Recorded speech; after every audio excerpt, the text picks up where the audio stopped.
Émotionnel ou rationnel. En accord ou à l'opposé. Par ici, les brasseurs d'opinion et de vision. Les rencontres de l'air. Emmanuel Latraverse est avec nous. Bonjour Emmanuel. Bonjour. Ce congrès conservateur qui a avec ce discours interminable de Pierre Poilievre qui était précédé par le discours de son épouse qui lui-même a duré 20 minutes suivi de 65 minutes. Fallait être fait fort pour garder les yeux ouverts, mais ça veut dire que le congrès est un succès quand il n'y a pas de sideshow. Mais quand il n'y a pas de sideshow, mais c'est un congrès qui est fait avant tout, je pense, pour les gens dans la salle, là, qui se déplacent. Puis moi, je peux dire que les gens au congrès conservateur qui étaient dans la salle, ils en mangeaient, puis ils auraient continué encore longtemps et longtemps. C'est sûr que ça s'adresse pas à monsieur, madame, tout le monde, qui est pas un féru de politique à analyser tous les menus, frettins, détails, des nuances, mais moi, je pense qu'en effet, c'est un congrès qui est un succès parce que ça a été assez plate en vérité. Il n'y a pas eu de controverse, il n'y a pas eu de... Il n'y a pas eu de militants délirants qui est allé dire des conneries à des micros. Il n'y a pas eu de débat sur l'avortement, pour une fois.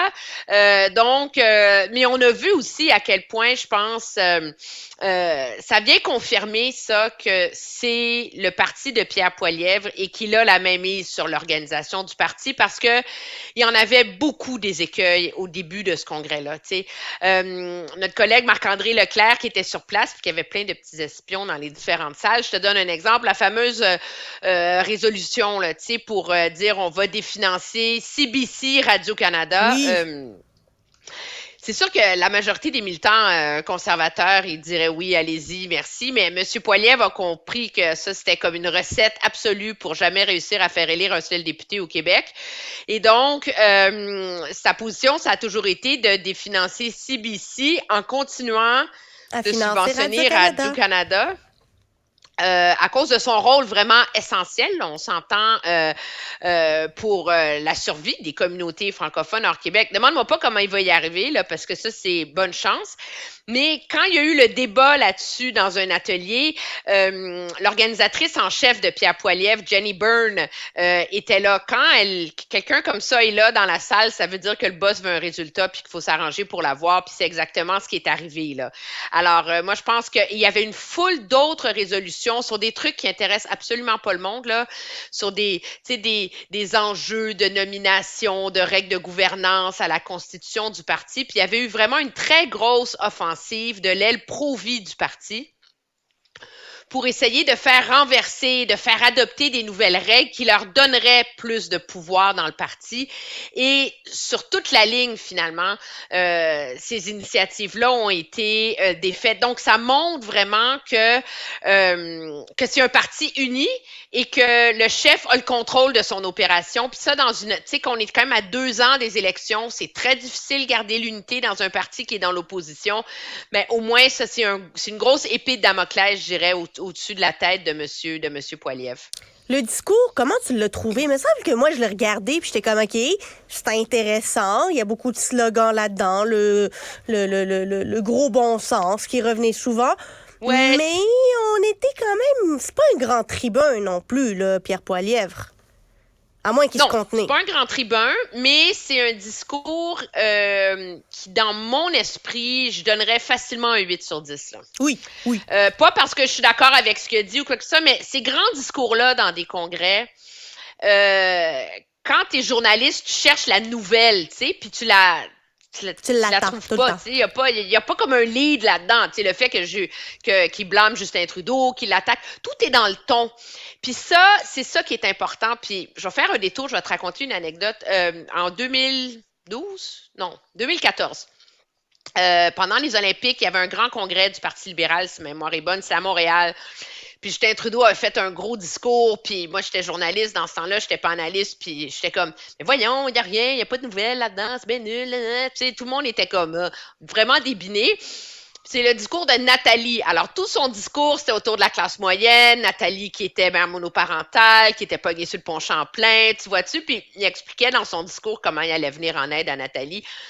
Mais ce discours-là, tu le regardes maintenant, Et c'est le discours fondateur de toutes les idées, de tous les thèmes, de tout le ton. C'est le discours qui a articulé le candidat que serait Justin Trudeau en 2015. Et moi, quand j'entends le discours de Pierre Poilievre à Québec vendredi, j'entends la même chose. Donc, j'entends on est passé de la liberté, la colère, le piton dans le fond, là, à l'empathie, à essayer de vendre l'espoir aux gens au lieu de leur vendre la colère. J'ai entendu aussi tout un discours de la part des conservateurs qui est très construit pour se réapproprier les valeurs canadiennes, se réapproprier la fierté, le nationalisme canadien. Puis la phrase la plus éloquente de tout le discours là-dessus, c'est au tout début quand il est arrivé sur la scène, puis il dit, vous savez, vous avez entendu ma femme, c'est une réfugiée vénézuélienne, tu sais. Puis moi, je suis un enfant qui a été adopté par des parents enseignants. Mon père est homosexuel maintenant, tu sais. Mais il y a seulement au Canada où elle et moi, on peut être debout sur cette scène alors que je suis chef du parti qui a fondé le pays, tu sais. Puis quand t'arrêtes, pense-y 2 secondes, c'est immensément fort comme message. Puis dans le fond, c'est vrai, tu sais, que ça incarne tout ce qu'il y a de beau dans le Canada, toute l'ascension sociale, la lutte contre les inégalités, la tolérance pour les immigrants. Et ça, c'est très habile. Puis moi, je pense qu'on va beaucoup voir les conservateurs qui se sentent vulnérables sur ces enjeux-là face aux libéraux qui ont comme le monopole de la vertu canadienne, là, en général. Du patriotisme, ça, c'est le rouge canadien là, qui incarne les libéraux. Mais eux, ils ont tout un autre patriotisme à vendre qui est intéressant aussi puis qui trouve écho auprès de beaucoup de personnes. Tout le discours sur la place des parents, c'est sûr que c'est très polarisant puis ça excite beaucoup les journalistes, là, l'histoire de trans puis whatever, puis il y a une motion d'adopter là-dessus. Mais lui, il cadre pas dans ce sens-là. Il cadre dans le sens de la famille, de la communauté, de s'occuper des gens. Alors, moi, j'ai entendu là-dedans beaucoup de thèmes qui vont revenir. Puis je trouve qu'il est très habile.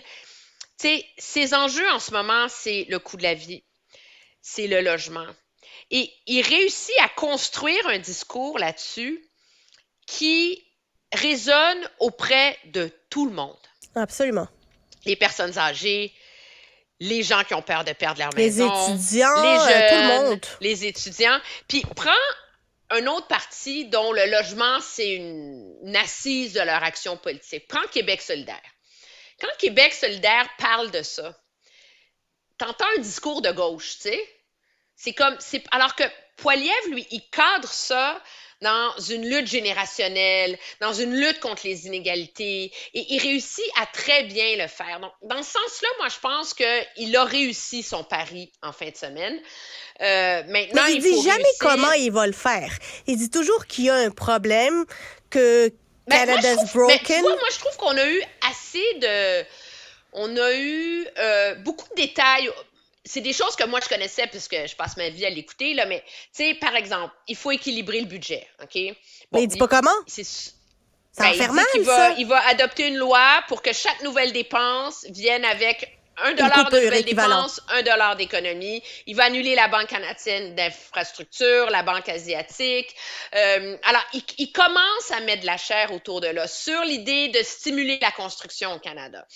Il dit qu'il va, par exemple, mettre en place un nouveau programme d'infrastructure dans lequel les villes vont être obligées de démontrer qu'elles construisent 15% de plus par année, puis elles vont être pénalisées si elles ne le font pas, puis elles vont être récompensées si elles dépassent cet objectif-là. Qu'il n'y aura aucun programme d'infrastructure de transport en commun au Canada qui va être approuvé sans des changements de zonage pour assurer la construction de logements à proximité. Sur la criminalité, qui est un truc qui résonne, c'est pas très populaire comme thème ben peut-être que ça va le devenir, là, considérant ce qui arrive à Montréal par moment, mais donc il y a toute une approche pour changer toutes les lois là, que le gouvernement a mis de l'avant qui font que les criminels récidivistes sont remis en liberté en attendant de comparaître, c'est absolument hallucinant. Son offensive sur la question des opioïdes. Donc, finalement, il commence à avoir pas de la chair autour de l'os, tu sais. Mais c'est sûr qu'un chef d'opposition, va jamais déballer Ben non. son programme électoral avant les élections. Ben, il y a juste Dominique Anglade qui l'avait fait avant de partir en élection avec les résultats que l'on connaît. On se rappelle, elle avait tout annoncé c'est quoi ses promesses. La campagne électorale n'était même pas encore déclenchée. Et elle s'est retrouvée... Ce qu'il faut, c'est qu'il y a quelques idées phares qu'il y a en ce moment autour desquelles il est capable d'articuler.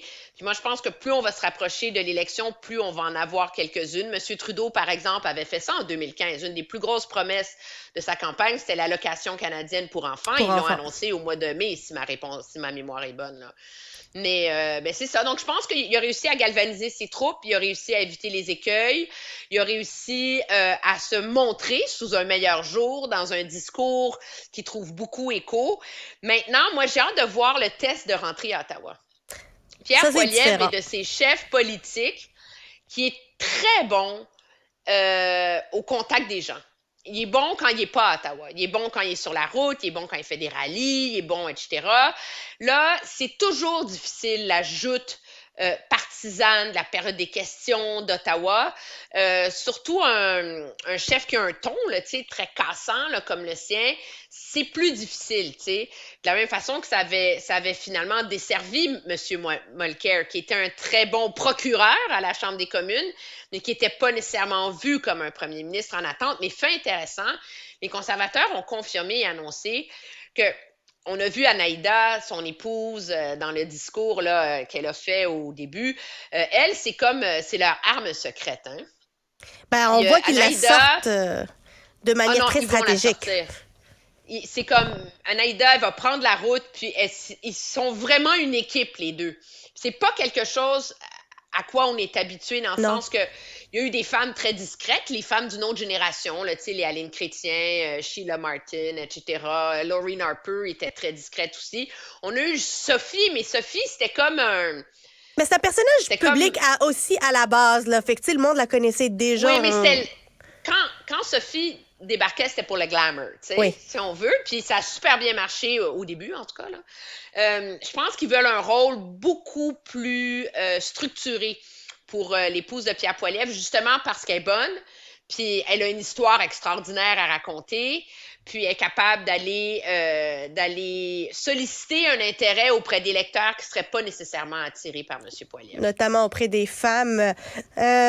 Emmanuel, on va revenir demain sur la panne du gouvernement Trudeau et qui s'exprime par notamment une panne d'avion en Inde. Là. C'est comme pas le bon moment d'avoir des images à mettre sur une situation gouvernementale. Non, c'est triste quand le moyen de transport devient une métaphore. Généralement, moi, je me rappelle de Gilles Duceppe qui était perdu, dont l'autobus de campagne était perdu. Mais le cas de l'Airbus du premier ministre, c'est ça. C'est l'image d'un gouvernement en panne.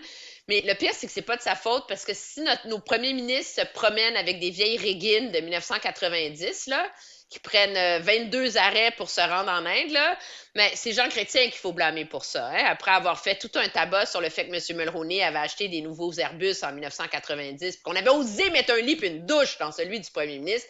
Mais là, depuis ce temps-là, on ne dépense plus sur rien. Hein?